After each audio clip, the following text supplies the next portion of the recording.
Thank you very much.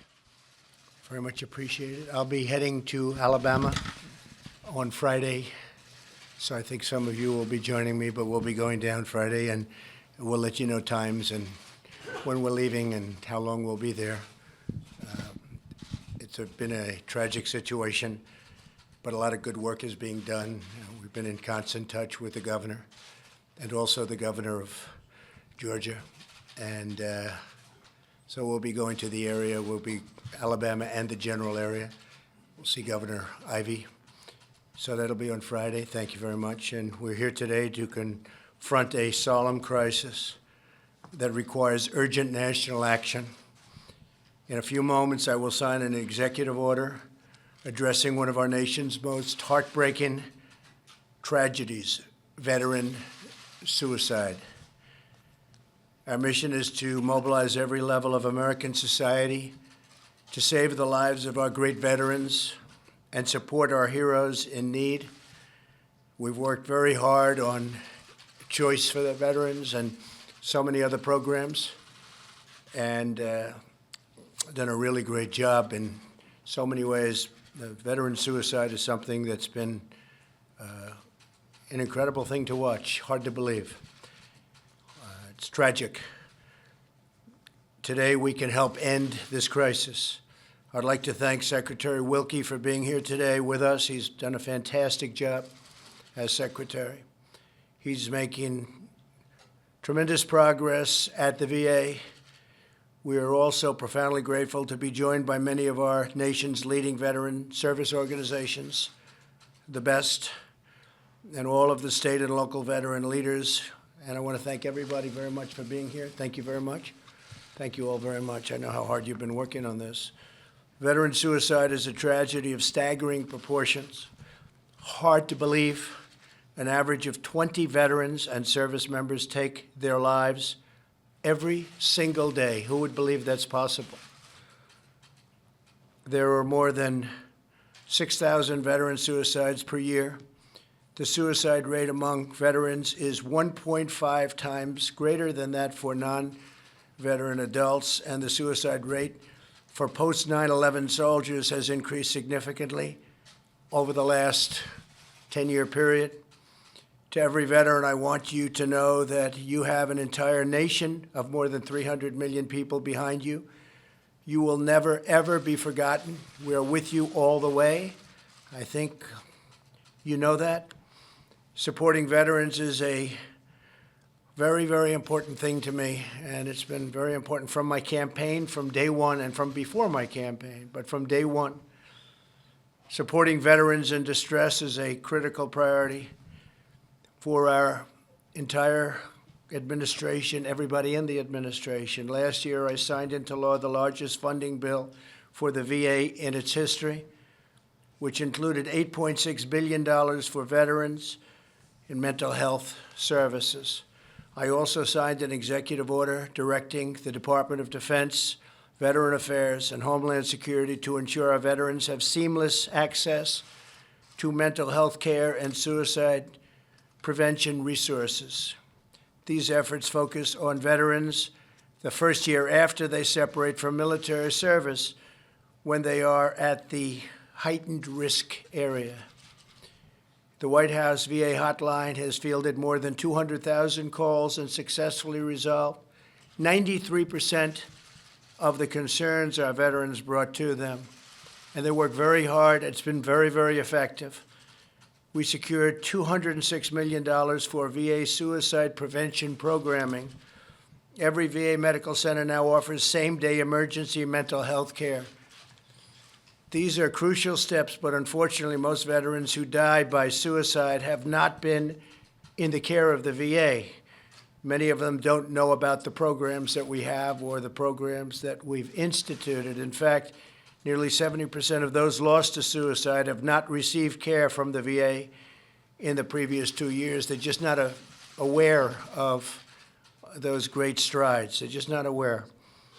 It's just not something that's on their mind. This grave problem can only be solved if our entire country works together to build communities that truly serve, support, and protect our veterans from the first moment they return to civilian life. It's so different. They leave a military life and they go to civilian life, and it's just much different. We must keep our promises to those who keep us free. Through today's action, I am launching the Prevents Initiative, the President's roadmap to empower veterans and end the national tragedy of suicide. This order creates a new cabinet-level task force co-chaired by Secretary Wilkie. The task force will create a comprehensive national public health roadmap that brings together federal and local government, along with private sector partners, to improve the quality of life for our veterans and turn the tide on this terrible crisis. We're being helped greatly by our strong economy. Our economy is very, very powerful and makes it a lot easier for people to get jobs, including veterans. And a lot of companies are actually giving priority at our request to veterans, and they're very happy with the results. The task force will be charged with developing a national research strategy so that we can more effectively identify, intervene, and help veterans during a time of need.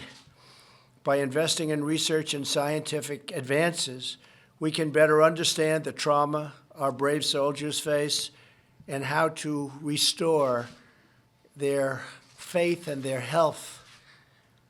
Under this order, my administration will also work with Congress to pass legislation providing resources and assistance in the form of grants to communities so that they can empower veterans with critical information, services, and networks of total support. We're going to take care of our veterans. We're working so hard on this. We're making so much progress, and we're going to take care of them like never before. Veterans are America's greatest national treasure, and a lot of people understand that. Some people don't. I will tell you, our single greatest national treasure. They kept us safe, and we're going to keep them safe. They courageously fulfill their duties to our nation. Now we must fulfill our duties to them. Here with us today is Frank Larkin. His son Ryan followed in his footsteps to become a Navy SEAL. Terrific young man. Tragically, Ryan is no longer with us. Frank, would love to have you come up and just say a few words about your great son, please. Frank. Thank you, Mr. President. Frank, yes, sir. Thank you very much. Thank you.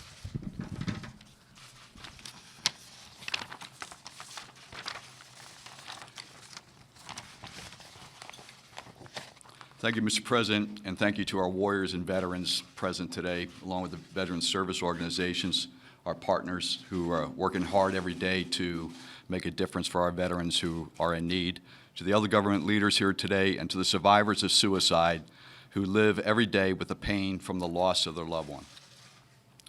Ryan was a decorated, high-performing Navy SEAL who suddenly went over the edge. In the 2 years that we tried to rescue him, he was prescribed over 40 different drugs. His treatment was all psychiatric and behavioral health focused. All along, Ryan kept saying that something was wrong with his head, but nobody was listening.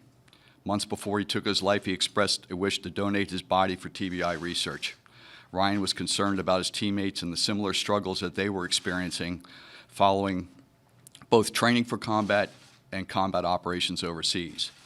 Many are burdened with invisible wounds as a consequence of going into harm's way into the service of this nation. After Ryan's death, we learned that he suffered from an undiagnosed severe level of microscopic brain injury uniquely related to military blast exposure, from firing our weapon systems, rockets, mortars, using explosive breaching charges, and being exposed to improvised explosive devices, IEDs. We are currently challenged by the fact that this newly discovered pattern of brain injury cannot be seen in a living person, not unlike the contact sport players who are trying to understand the effects of microscopic CTE, which also cannot be seen in a living player.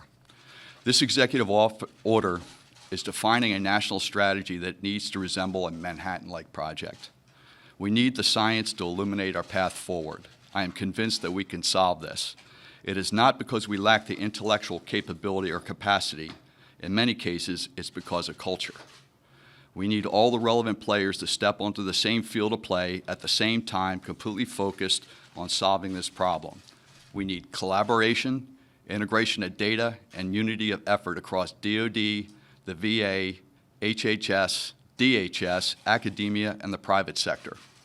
We need a holistic approach with a heightened sense of urgency to push the scientific research.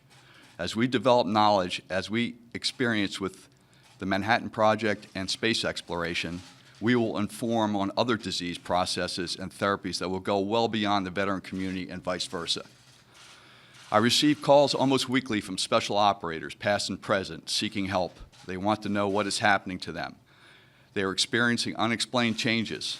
They want to know if the pain will get better, if the demons will go away, if they will return to being the person they once were. I have to commend my own SEAL community and the Special Operations Command for embracing this challenge. They realized that things did not go well in Ryan's case, that he got left behind. They are working hard now to get it right, collecting exposure data, promoting a brain donation program to advance the research, increasing baseline health surveillance, and changing tactics to reduce exposures, especially in the combat training environment. We also need to appropriately recognize invisible wounds suffered on the battlefield. The monetary cost of a Purple Heart Award is low, a few dollars for the medal itself. But the emotional impact is very high to those suffering daily with these obscure injuries, to be recognized for their sacrifice. Mr. President, following this event, I'm going over to Arlington National Cemetery to tell Ryan that he's still making a difference, that he's still helping his boys. We can't leave any more of our valiant men and women behind. To our warriors, our veterans, and their families, please do not lose hope. We will find a better way. Remember, we made a promise to take care of those who served us. Failure is not an option. Mr. President, I thank you for the platform. Thank you.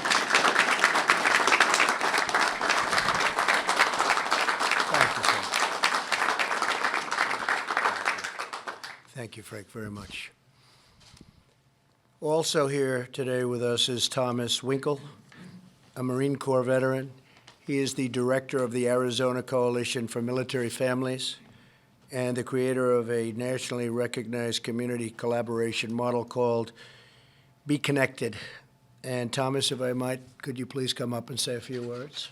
Thomas, thank you, Mr. President. Okay, thank you, Thomas. Here you go. Thanks. Thank you, Mr. President. I greatly appreciate being able to be here and speak with you all today.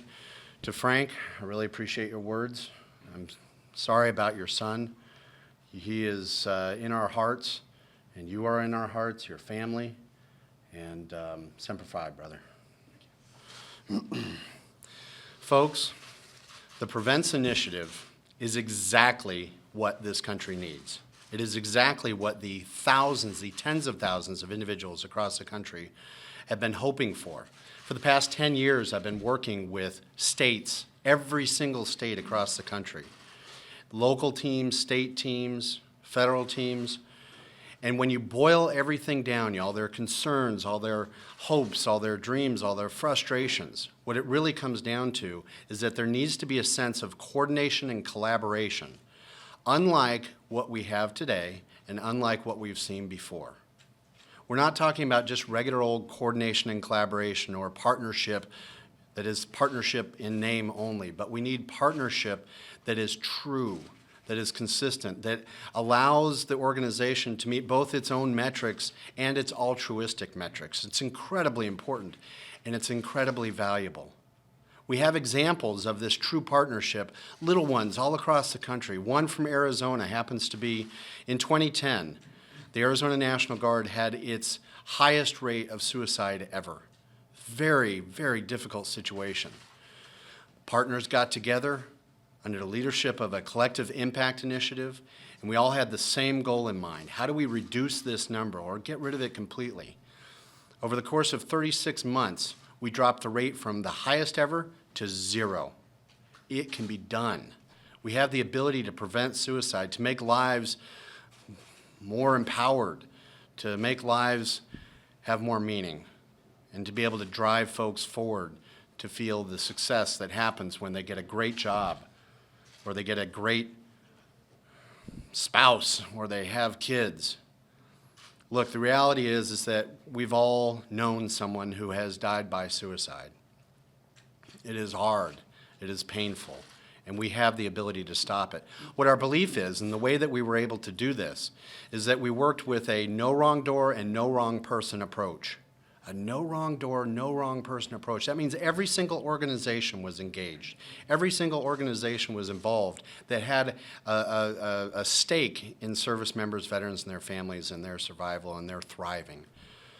So, we have mechanics and lawyers and doctors and teachers and first responders. And we have hotel clerks. One of my favorite stories is a hotel clerk that noticed that a person that was checking in happened to be a veteran, that they were struggling in a variety of different ways, but the hotel clerk didn't know what to do. He called what we have in Arizona called the Be Connected line, talked with them. They coached him through, how do you just connect with the individual? So the clerk goes up to his room, knocks on the door and says, "Hello, sir, I just wanted to check in with you. You seem like you might be a little distressed, and I wanted to see if there was anything I could do for you." The individual said, "I'm so glad that you came up. I'm so glad that you talked with me, because I was sitting here contemplating how I was going to die, not whether, not if. So you may have just saved my life." We hear these stories consistently, and it takes the entire community to be able to do this. Everybody working off the same page. Our belief is that if everyone knows what to do when an individual is in trouble, they will act. And we've seen it time and time again. So, Mr. President, we greatly support this act, or this initiative. It is an incredible thing. We deeply appreciate everything that you've put into this. It is going to make a huge difference. And I can speak on behalf of Arizona and the other states that I've spoken with that we stand ready. Thank you.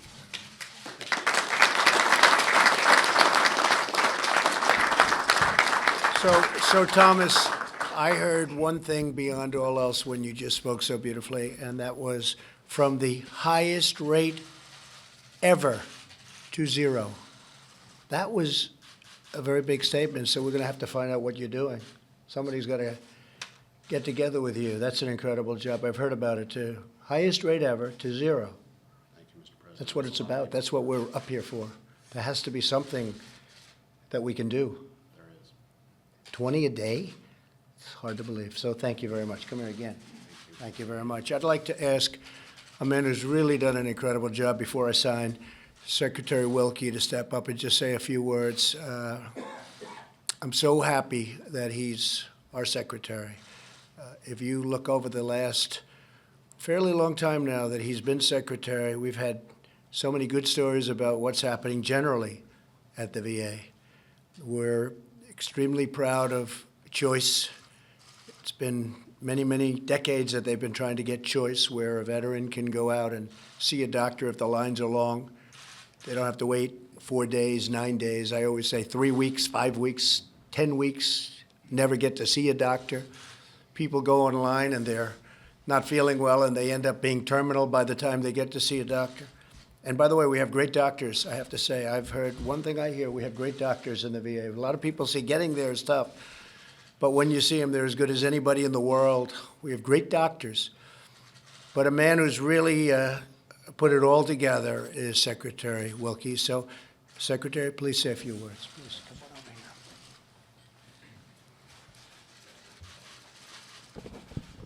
here. Thank you, Mr. President.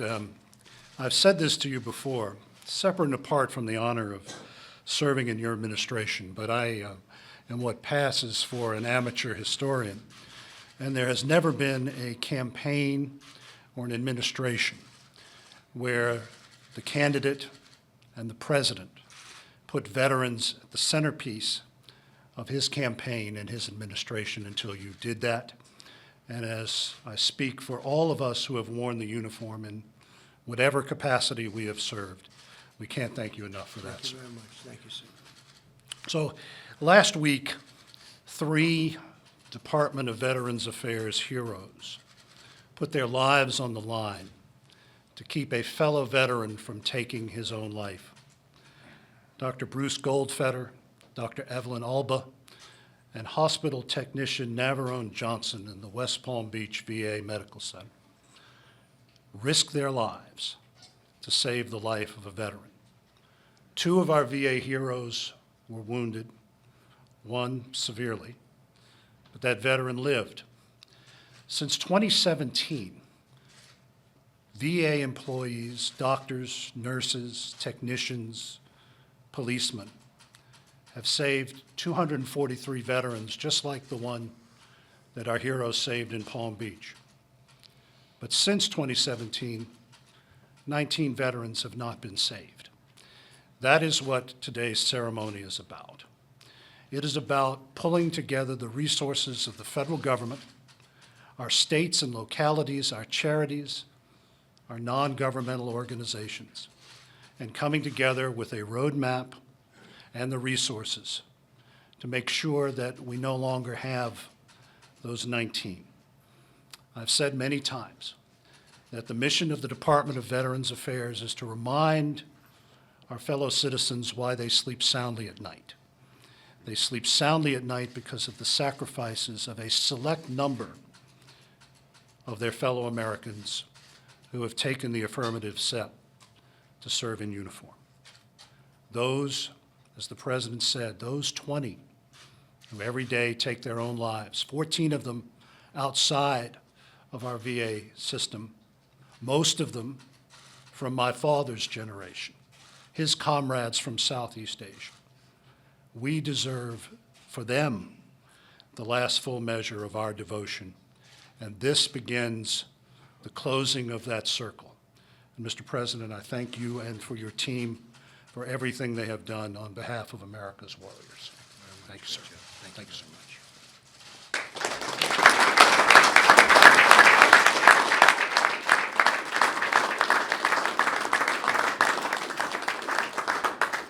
This is very important to me and to everybody here. Thank you very much.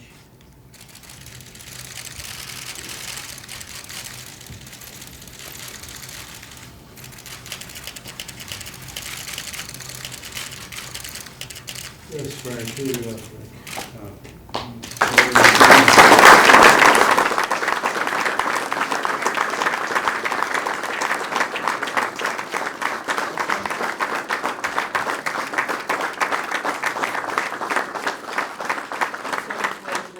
Symbol of all the veterans who have taken their lives. We've got to keep our eye on the ball. Thank you, Frank.